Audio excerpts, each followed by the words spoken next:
How do banks think? I'm not saying like, how do they set up accounts and charge you fees that don't even exist like Wells Fargo did? More like, how do they think from an investment standpoint? It's a lot different than what we're taught as individual investors. Most of us are taught that the formula for wealth is a function of three things. A, how much money can you put away? B, how much risk can you take in order to get return? And C, how long can you wait for compound interest to kick in? So this wealth equals money times rate times time. First, it believes that it takes money to make money, which is not how the banks and institutions think, right? Then it's high risk equals high return, which is not true because the more risk we take, the higher the chance of loss that we have. And time, who really wants to wait 30 years living a miserly life like The Millionaire Next Door, if you've ever read that book, that if you're willing to live like broke person for the rest of your life, you too can become a millionaire.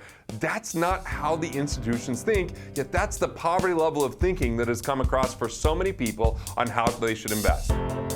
Let's put more money in your pocket, increase your financial IQ, and create more peace of mind, clarity, and certainty in your life. Welcome to Money Matters, a weekly segment of the Wealth Labs podcast where we tackle the money topics that matter.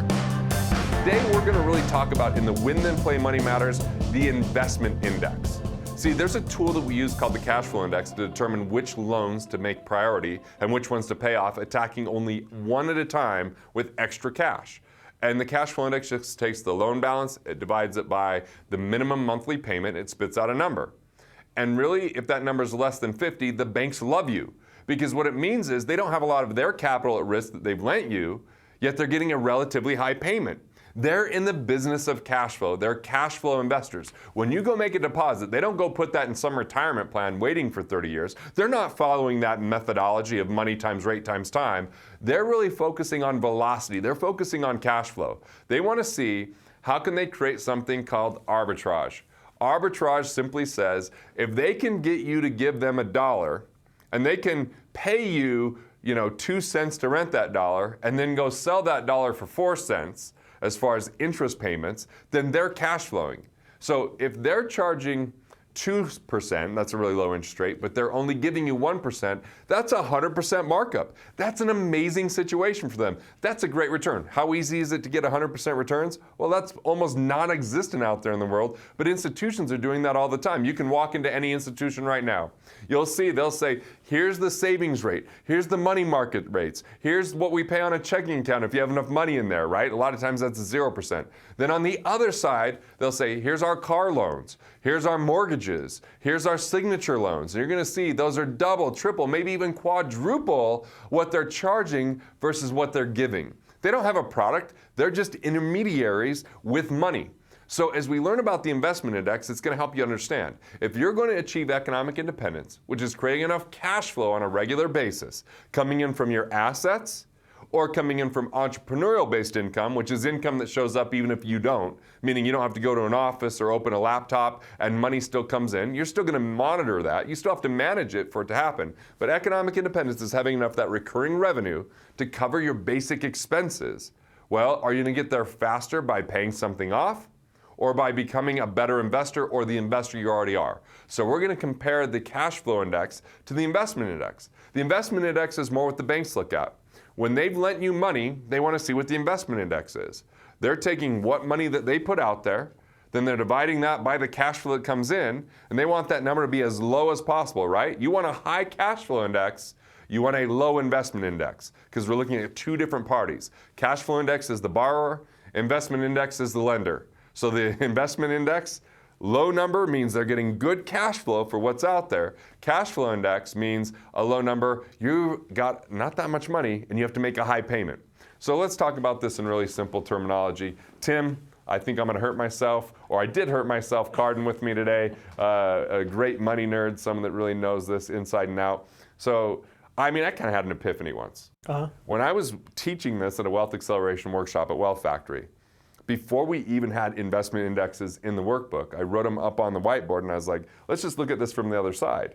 When you're putting money in a retirement plan, when you're putting money into real estate, when you're putting money into your business, I said, how much is that money paying off? And they found some had no index, just zero, had zero cash flow. It wasn't helping them achieve economic independence. Others were 150. It was like they weren't getting much cash for the capital they put out there, yet at the same time, the money they had borrowed had really high payments. Yep. So for them, just paying things off meant a lot more than actually investing.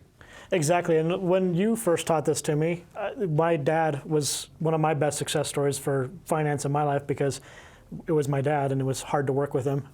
But Stubborn, right? Which my wife claims I inherited that. I don't agree. And I love the irony there. I know, right? And so we look at that. When I went down and said, hey, okay, let's look at all your cash flow indexes and where all your equity positions are and how much you're earning from those positions. And now let's look at your investment index for your equity positions, your cash flow index for your loan positions. We just started swapping the two. We made an immediate $3,500 a month difference in his life positive. By paying things off versus trying to invest in things that weren't kicking off cash flow. Exactly, using the investment indexes that weren't giving any cash flow and paying off loans that had high cash flow cost. It made an immediate $3,500 a month difference for him. So here's how you determine your investment index. How much money did you put into the investment? Not what it's worth. How much capital did you allocate divided by how much cash flow is coming in on a monthly basis. Now, if it's only coming in quarterly, you'll have to divide that by 3.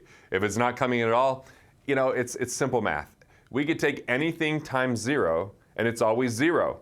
So we don't have to worry about it if it's not getting any cash flow. You know that you're not in the best position to create economic independence. And economic independence is the ultimate win then play. When you're economically independent, enough cash flow coming in to cover your life's basic expenses, it means every active dollar you earn can go be reinvested, can improve your quality of life. You get to be fully free in choosing what to do with that. And it can really stabilize relationships if you have a significant other. A lot of times people marry someone with a different money personality. One person's a spender, the other person's a saver. There's some weird, diabolical law of attraction in there where we find that interesting, even though it's kind of insane, right? Or maybe one person's a giver and the other person is an avoider. And avoiders don't want to think about money or look at it. They're probably not watching this video right now. If they do, congratulations, right? On the other hand, if we really compare that, you'll see there's a lot of contention. But if you're economically independent, there's like this lack of compromise, but amazing platform for people to get along better. Rather than having one person be the gas and the other one the brakes, it's like, hey, we now know that we'll be able to eat the same types of food, go to the same types of places, live in the same type of home, give the kids the same type of schooling, whatever it is, that's now taken care of from your assets and your cash flow. You have full permission to swing for the fences and other things, to be able to be speculative if you choose to be with a little bit of your investing, because you're not putting your family in harm's way. Now the investment index, what investments have you made? How much have you put into those divided by the cash flow that's coming in? And if that number is really high and your cash flow indexes are really low, which are your loan balances divided by the minimum monthly payments, it's time to pay loans off rather than invest. If the opposite is true, we have really high cash flow indexes and really low investment indexes, a low investment index, once again, is a huge positive thing for you. Well, it's time to invest your way to economic independence rather than paying those things off. So this really, once again, comes down to it depends on the person. Personal finance needs to be personal. Absolutely. And the financial institutions have done a great job on getting you to invest in their purpose and not your own purpose. Right. They're good at the investment index. Exactly. They're great at it. We had a banker, he was a secondary investment advisor for bankers, right? So he came up at the montage after my segment and he said, hey, look, what you explained is exactly what I do for a living. He goes in and looks at entire portfolios, loan portfolios of banks, and he says, how much did we lend and how much cash flow are we getting, right? Right. What is our investment index? The higher or the lower the investment index is for them, the better they're able to get additional lending capability, right? They're a stronger bank, so they're able to do more and more of that fractionalized lendings. Yep. Or they can now package that debt and sell it off in derivatives at a much higher price point, so they're churning those loans. Right. See, the money nerd, he's talking derivatives, he's talking, just bundling loan packages. So essentially, let me break this down. If you've gotten a loan, if you've ever gotten a mortgage, let's think about that process for a minute. I refinanced my house last year. So what that meant was we had to look at our taxes for the last 3 years. We had to pay for an appraiser to come in and appraise the home. We had to make sure that there was enough equity in there so that we didn't have to pay private mortgage insurance, which means 80%, if it's above 80%, then we'd have an insurance that we have to pay that protects the banks. So think of all the things that the banks are doing to mitigate their risk. And when they do a good job at managing that risk, they're very sustainable. In 2008, 2009, 2010, they started saying before that, oh, yeah, just tell us your income. We won't have to look at it. That's called the stated income loan. Should be called the stated lie loan, right? Or they'd say, oh, we could do a negative amortization loan, which meant that you don't even have to make the full interest payment. It starts to get tacked on to the balance, and that can go up to 125%. So they're doing all these kind of things in the past that got them into trouble. Now, when they are being more strict about who they lend their money to, they're really lending to the individual, and then they're backing it up with collateral. They've got the collateral of the property. They're looking at the appraisal and make sure it's worth enough based upon the other comparables. They're making sure there's enough down payment so that you're not likely just to walk away if you have no skin in the game. And if you don't make enough down payment or you get a second mortgage, they might even charge you a higher interest rate for the second mortgage. Or if you don't get the second mortgage, they might charge you private mortgage insurance. These are all things to help them out. Now, here's some of the tricks that they do.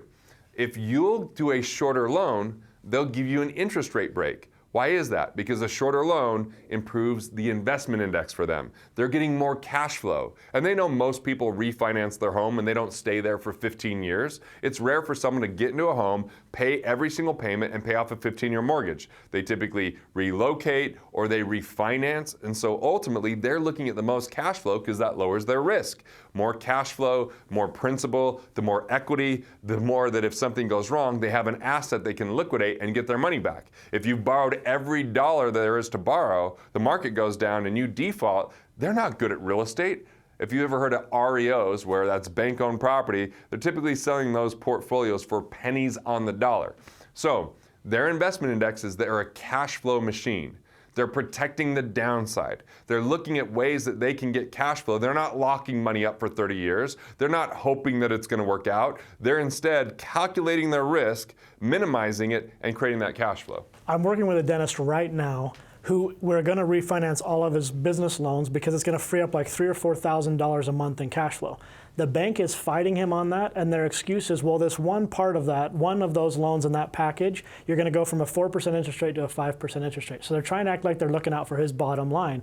But really, they're denying that loan solely because they're going to get less cash flow for the amount of money that's collateralized. And think about it, it can make sense to go from 4% to 5% if your cost of money, which is your best sustainable rate of return that you can get, or your highest cost loan, right? If your cost of money is higher than 5%, where you can earn more than 5%, or you have a 20% increase on one loan, but you have decreases on other loans, we have to look at the big picture, not just in a vacuum.